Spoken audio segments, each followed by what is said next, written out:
Hi, in this lesson we're going to cover Newton's first law of motion and go through some examples.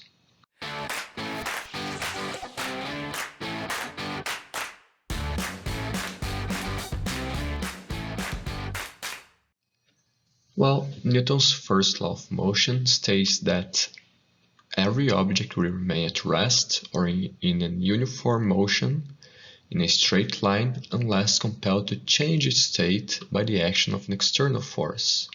In other words, an object only changes its motion by the action of an external force. That's also the principle of inertia. A good example of the principle of inertia in Newton's first law of motion is when you're driving your car and then you have to stop abruptly.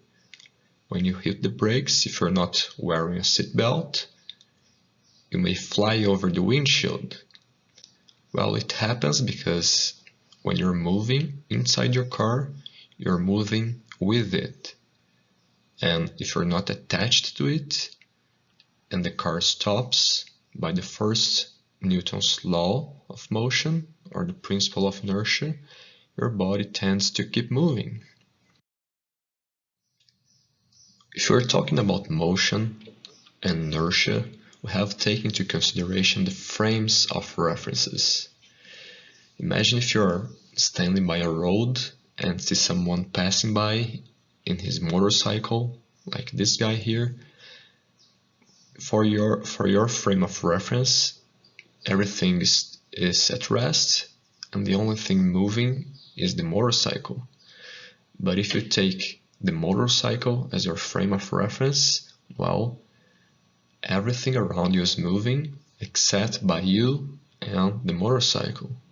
So the notion of motion changes. We can apply the frames of reference into the inertial frame. So an inertial reference frame is a frame in which the principle of inertia is true. If we're talking about this, we have to take into consideration master inertial frame. In this case here, any reference frame that is moving at a uniform velocity in a straight line relative to this master inertial frame will also be an inertial frame. In other words, an inertial reference frame is a frame of reference that is not accelerating, and it's always moving in a straight line. Let's look at this little guy here in his boat, and the boat is moving straight forward at a constant speed. So can you tell what is the motion the guy will see if he throws the balls up? Well, if you take the boat as the reference frame, that's the motion you're going to see. However, if now the boat is accelerating, what will be the path of the ball when he throws it up? Well, if the boat's accelerating, when he throws the ball up, the boat increases its velocity, but by the principle of inertia, the ball here tends to keep moving at a constant speed as it was before you throw the ball. So if the boat accelerates, the ball then goes backwards.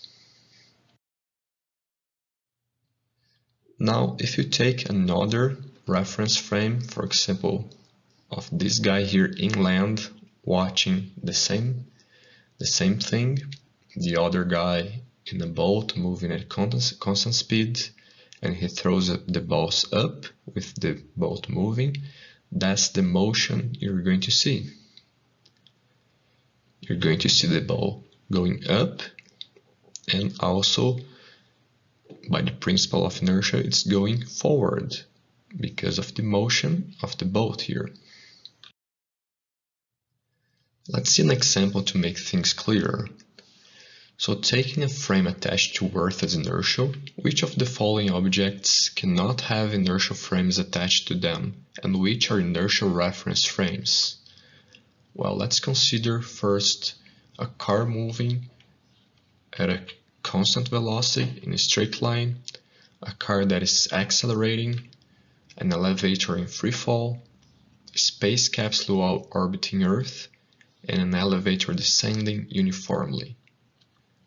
Well, for a car moving at a constant velocity, if it's in a straight line and the velocity is constant, there's no acceleration, so we can consider this an inertial frame. For a car that's accelerating, well, in this case, it's accelerating, so it cannot be an inertial frame. An elevator in free fall, it's also accelerating, so it's a non-inertial frame.